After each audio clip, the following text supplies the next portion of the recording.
Cable TV. Operators അസോസിയേഷന്റെ 14ാമത് സംസ്ഥാന കൺവെൻഷന് തിരുവനന്തപുരത്ത് തുടക്കം. ഇന്നും നാളെയുമായി നടക്കുന്ന കൺവെൻഷന്റെ ഉദ്ഘാടനം സ്പീക്കർ എ.എൻ. ഷംസീർ നിർവഹിച്ചു.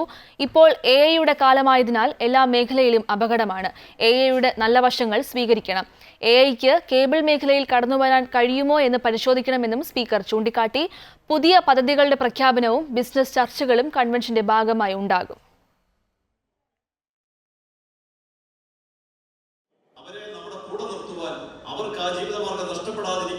നേരത്തെ ഫ്യൂഡലിസത്തിന്റെ കാലമായിരുന്നെങ്കിൽ ഇന്ന് ടെക്നോ ഫ്യൂഡലിസത്തിന്റെ കാലമാണ്. ലോകമാകെ കീഴ്പ്പെടുത്തിയിരിക്കുന്ന 4-5 പേർ. അവർക്ക് എങ്ങനെ കുളിച്ചാലും പൈസ, എങ്ങനെ അടക്കിയാലും പൈസയാണ്. അപ്പൊ ആ രീതിയിലേക്ക് ലോകം മാറുന്നു.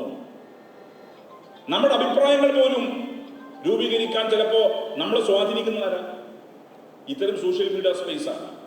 ഇത്തരം സോഷ്യൽ മീഡിയ സ്പേസിനകത്ത് നടക്കുന്ന പ്രചാരവേലകൾ അവര് നിങ്ങൾ അറിയാതെ നിങ്ങളുടെ മസ്തിഷ്കത്തിനകത്ത് കയറി നിങ്ങളെ എന്ത് ചിന്തിക്കണം, നിങ്ങൾ എന്ത് പറയണമെന്ന രീതിയിലേക്ക് നിങ്ങളെ ചിന്തിപ്പിക്കുന്നു. നിങ്ങളുടെ അഭിപ്രായമല്ല, വരുന്ന സോഷ്യൽ മീഡിയ സ്പേസിൽ നിങ്ങൾ കിട്ടിയ വിവരം വെച്ചിട്ട് അങ്ങ് പ്രതികരിക്കുക. ആ രീതിയിലേക്ക് ലോകം മാറുകയാണ്. അതുകൊണ്ടാണ് ഓക്സ്ഫോർഡ് ഇയർ ഓഫ് ദ വേർഡായി തെരഞ്ഞെടുത്തതെന്ന് അറിയാം. ഓക്സ്ഫോർഡ് ഇയർ ഓഫ് ദ വേർഡായി തെരഞ്ഞെടുത്തത് ബ്രെയിൻ റോട്ട് എന്നാണ്.